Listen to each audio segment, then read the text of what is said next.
Hi everybody, it's a real pleasure to be here today.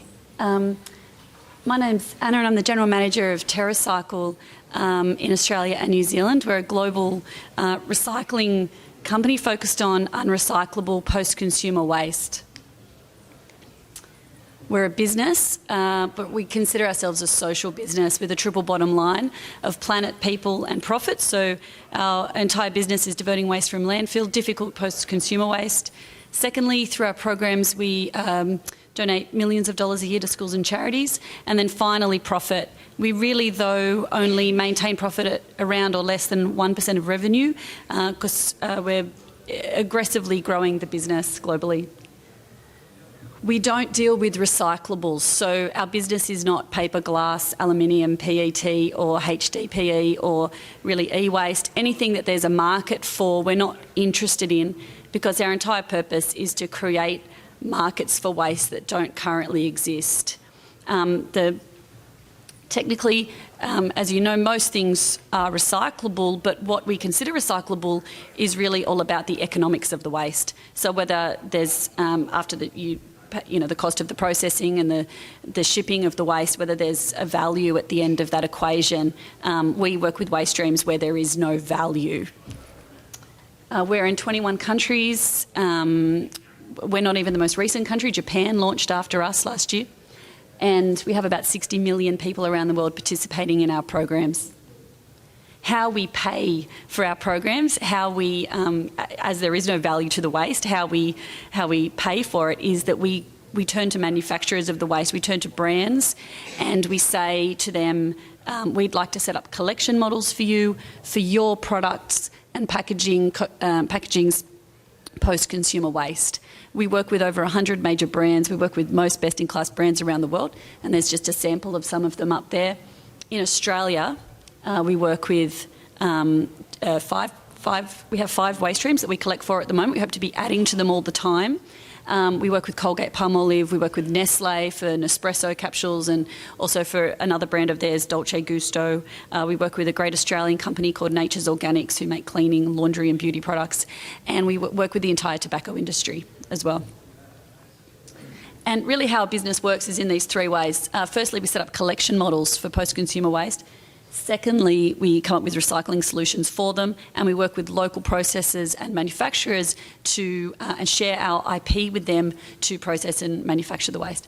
And finally, we work with our brand partners to promote the programs to their consumers so that they can promote to their consumers that their products are recyclable.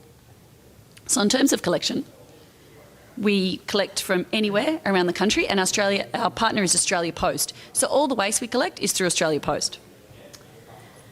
They're our garbage man. So very simply, and this is our standard model. We have a number of other models that we run, but this is our standard one. We call it a download label model. And how it works is that anybody here in the room, and I hope you all do this, can go onto our website and simply join. You could join one or all of our programs. So, for example, you want to recycle your coffee capsules, you can go onto our website, sign up, and then you simply start collecting. We don't send resources, we don't send you bins to collect in. We ask people to use existing boxes and bags that they have at home. And you may be collecting for yourself at home, you may be collecting at your workplace, at your school, at your community centre, at your council office. And then once a box is full of the capsules or whatever it may be, you go back to our website, you print off a free shipping label and drop it off at the post office. So it's completely free for people to participate. And then when we receive the waste, we typically give a donation to the collector of 2 cents per piece of waste. For cigarette butts, it's $2 a kilo. And here's just some pictures of people collecting. Here's some more pictures from around the country. Ian Kiernan there, we launched our program last year in March with Clean Up Australia Day for our cigarette waste program. So that's how we collect the waste, and we do have lots of different models as well beyond that download label model, but that's our main business, that's how we collect most of the waste. Secondly, when we receive the waste, so in our US office we have a team of polymer engineers and scientists and designers who look at the waste and think about all the different things that they can do with them. And we consider it on this hierarchy. So the first and best thing we always try to do is come up with a reuse solution for waste. We're very limited in what can be reused, really only things like apparel and e-waste, for example. So about 1% of the waste globally that we collect would be reused. The next best solution we find is upcycling. We're probably the biggest upcyclers in the world. We have a whole design team in the United States just dedicated to making things out of waste that values the form and the material, but just not the intention. So I've got some examples to show you. But mainly what we do, 95% of the waste we collect, we recycle. So we shred it and we pelletise it and sell it into a global market. So in terms of reuse, there's all sorts of fun things we do. TerraCycle actually started as an organic waste company, turning organic waste into worm fertiliser and selling it in used soft drink bottles. And our CEO and founder likes to joke that he had the first licence from Pepsi and Coke to package shit in their bottles. We don't do that anymore, we license that out. But here's another fun example. This is with Unilever in the US a few years ago. We collected 35 million butter containers through one of our programs. We then drilled a hole in the bottom, put plants in them, and they were sold to Walmart. So we're the collection agency, and then another group bought the containers for the plant pots. And then they could go back through the same system. So that's just to demonstrate what's possible. In terms of upcycling, so here's lots of examples of fun things that we've made from waste. This is not our business. Our business is not to make things from waste and sell it. This is really just to demonstrate to people what's possible, and it just attracts a lot of attention and so forth. So this is satchels made from US postal mail bags that would have otherwise ended up in landfill. Even all our offices around the world have been made from waste. So I worked in our US headquarters for 6 months a couple of years ago, and my desk was an old door propped up by a fire hydrant and a wine barrel, and I was the oldest person in the office, and everyone was doing yoga all the time and brought their animals into work, and we even have our own reality television show in the United States by Participant Media. They made the Lincoln and Inconvenient Truth and Super Size Me and so forth, and they're the producers of a television show on a network in the US about TerraCycle. Here's our office in Germany and in Canada, in London, in Brazil, and we recently had our office upcycled as well, which was good fun. That's in Sydney. So in terms of recycling, this is mainly what we do though. And here's just a sample of some of the many things that we can make from the waste. And here's Mr. Potato Head made from 100% potato chip bags. We do large-scale activations with waste when our brand partners ask us to as well. So up the top there is a community garden that we made with L'Oreal out of shampoo bottles, and that was in Harlem in New York City. And down the bottom is a playground made from used thongs with Old Navy. And we did a playground last year as well, made out of oral care waste with Colgate. This is my favourite though. This is with PepsiCo, who own Frito-Lay in the US. And we've been collecting their chip bags for 5 years, and they retrofitted 5 of their trucks, and every plastic component is made from chip bags. So even the steering wheel and the dashboard and so forth. So that just goes to show you what is possible.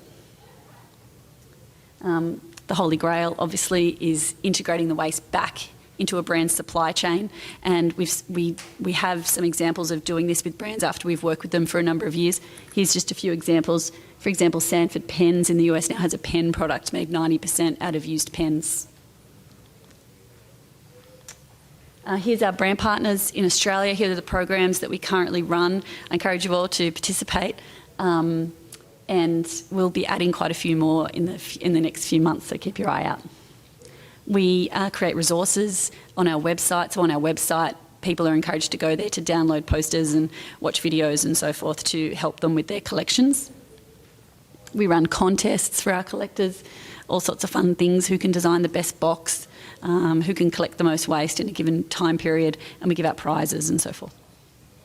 We also do lots and lots of PR around our programs. We do it all ourselves internally. We're completely shameless about it, promoting our programs. So we've gotten pretty good media coverage over the last year. Now, I just wanted to talk a little bit about what people in the room who are involved with local council, maybe how they can perhaps get involved in our programs. Australia is a bit different to other countries in which we operate. There's not really a rule book to follow for us globally with how to engage with local councils, and so I'd love to talk with people in the room as well about ideas they may have as well for how we could work with you to promote our programs to your residents and in your communities.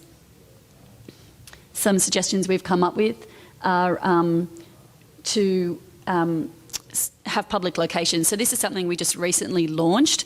So beyond just signing up and collecting at your workplace or school or home, you can also nominate to be a public location. So for example, in our oral care brigade, about 30 dentists around the country so far have signed up to be public locations. So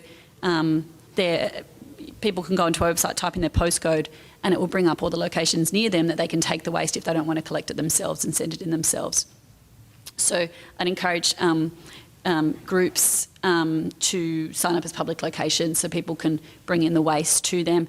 That's a way to raise a lot more money as well at your location. Also encourage schools in your communities to get really involved in the programs. It's a great fundraiser for schools as well. It engages kids in recycling. I talk at a lot of schools whenever I get the opportunity, and the kids really love it. And they can be involved in contests and so forth and win prizes. And it just, recycling is such a great environmental concept that people really understand and can really engage with. And fundraising as well, like I said. Also, if you have any other sort of resources that you have for your residents, we'd love if you could let people know about it through those means, websites and so forth. I think that's just more of the same, social media. Also, if there's a location in your area that's collecting, we'd love to do some local media in your area as well and promote what people in your community are doing. I visited a school here yesterday in Sawtell, and the Coffs Harbour Advocate came along, so we're keen to really promote people in your community and how they're engaged in recycling and raising money for their organisation as well. With our Nespresso program, so we collect the Nespresso capsules through local florists. It's a bit of a stretch, I know, but Nespresso, for brand association reasons, you can only collect Nespresso capsules in florists. So we spend a lot of time calling florists, asking them to be public locations for people to bring in their Nespresso capsules.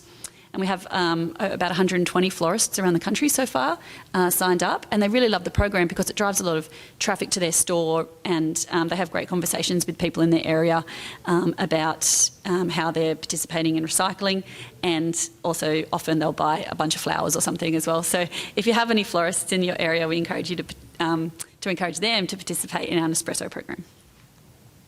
We win an award about a fortnight for the work we do around the world. We were finalists for the Banksy Awards last year, which we're very happy about. And that's about it. So I'm happy to answer any questions as well.